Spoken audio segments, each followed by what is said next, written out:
Assalamualaikum warahmatullahi wabarakatuh. Sahabat Kasep yang dirahmati Allah, semoga kita semua mendapatkan barokah, mendapatkan syafaat dan mendapatkan rezeki yang melimpah dari Allah Subhanahu wa taala. Kita sebagai warga Indonesia, warga Nusantara harus tahu tentang sejarah pendiri-pendiri Indonesia. Di antaranya sejarah Kiai Haji Hasyim Asy'ari untuk melawan penjajah Belanda. Maka daripada itu, yang belum subscribe dimohon untuk subscribe agar kami tambah semangat untuk melanjutkan atau melestarikan sejarah Nusantara ini. Oke teman-teman, kita akan menguak sedikit tentang sejarah Kiai Haji Hasyim Asy'ari, sang pendiri NU. Hadratus Syekh Kiai Haji Hasyim Asy'ari mengharapkan kelahiran NU bukan sekedar memperbanyak jumlah organisasi yang ada di masyarakat. Di samping untuk menjaga dan meluruskan nilai-nilai Ahlus Sunnah wal Jamaah, kita diharapkan menjadi tongkat sakti Nabi Musa alaihissalam,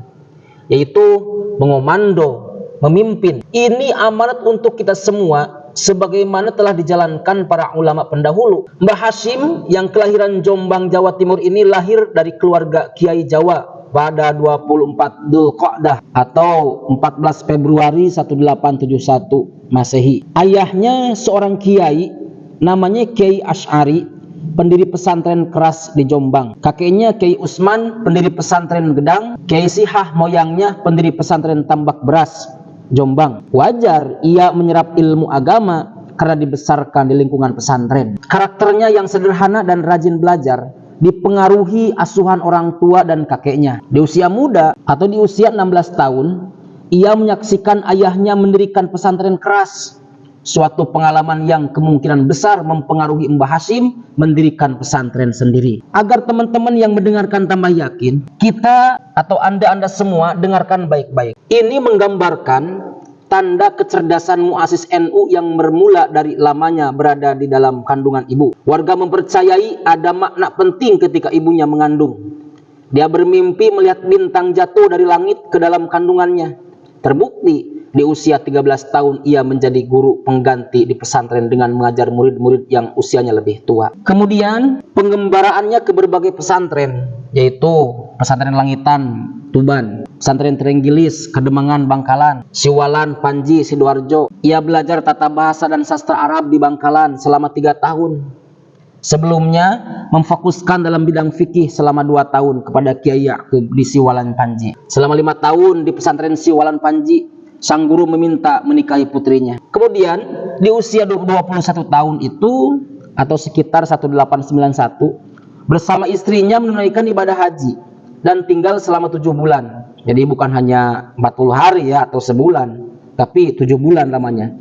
Kemudian kembali ke tanah air tahun 1893, kembali lagi ke Hijaz dan menetap 7 tahun bersama saudara iparnya, yakni Kiai Alwi, yang kemudian menjadi pembantu terdekat dan teman seperjuangan dalam mendirikan Tebu Ireng yang terkenal dengan ilmu hadisnya. Nah, lewat pesantren inilah menelurkan banyak kiai-kiai yang menjadi penggerak aktif di NU. Kemudian sanad keilmuannya saat menuntut ilmu di Makkah. Bahkan dikatakan Mbah Hasyim pernah bertapa di Gua Hiro. Ia belajar kepada Syekh Mahfud dari Termas, ulama Indonesia pertama yang mengajar Sahih Bukhari di Mekah itu. Kemudian ia mendapat ijazah mengajar Sahih Bukhari dari gurunya sebagai pewaris terakhir pertalian penerima isnad hadis dari 23 generasi penerima karya ini. Selain itu, belajar thariqah Qadiriyah dan Naqsabandiyah, ilmu yang diterima Syekh Mahfud dan Syekh Nawawi. Sebelumnya, Syekh terakhir ini menerima dari Syekh Ahmad Khatib dari Sambas, seorang sufi yang menggabungkan ajaran Qadiriyah Naqsabandiyah. Kendati mengikuti tarekat, ia melarang santrinya menjalankan praktik sufi di pesantren agar mereka tidak terganggu dalam belajar. Kemudian Mbah Hasyim belajar fikih mazhab Syafi'i di bawah bimbingan Ahmad Khatib yang ahli dalam bidang astronomi atau ilmu falak, matematika. Kemudian guru lainnya Syekh Nawawi dari Banten dan guru non Jawi seperti Syekh Sato dan Syekh Dagestani. Semangat ini mungkin terdorong intelektual muslim internasional. Tak heran santrinya menjadi ulama yang disegani. Di Makkah ia memiliki murid dari berbagai negara, yaitu Syekh Sya'bullah Al-Maimani atau mufti dari Bombay, India, Syekh Umar Hamdan, ahli hadis Makkah, Asy-Syihab Ahmad Ibnu Abdullah Syria. Dari tanah air ada Ki Haji Abdul Wahab Hasbullah, Ki Haji Raden Asnawi, Ki Haji Dahlan,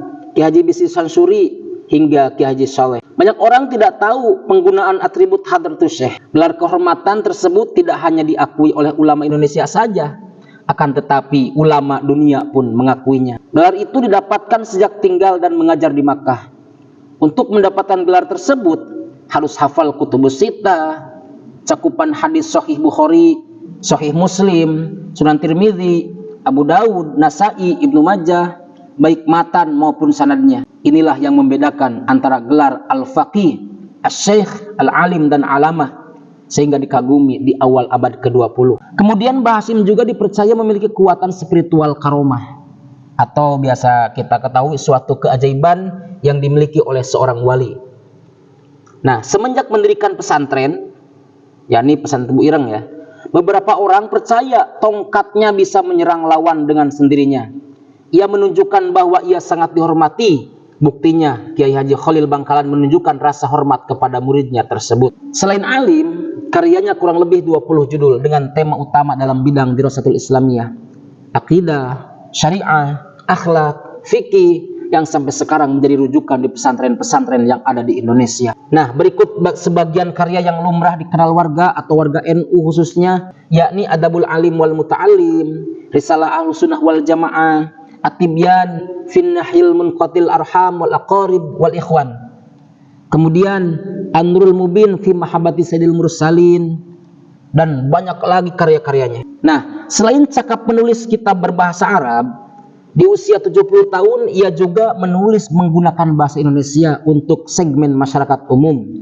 Di antaranya yang berjudul Keutamaan Bercocok Tanam dan Bertani. Tulisan ini tidak jauh dari profesinya sebagai petani dan guru agama yang mendukung ekonomi agraria.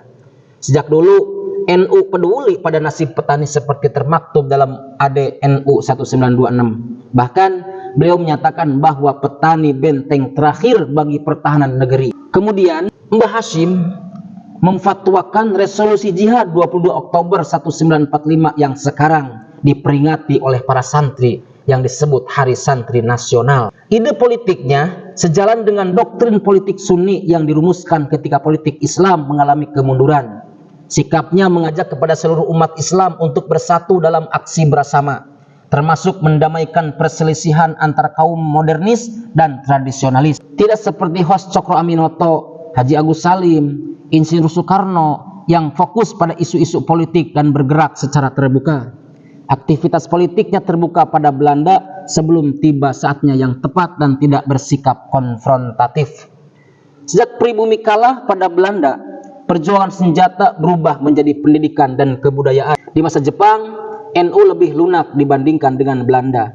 NU menjalin kerjasama dengan menerima tawaran menduduki jabatan Kementerian Agama dan dalam milisi seperti Hizbullah dan Sabilillah.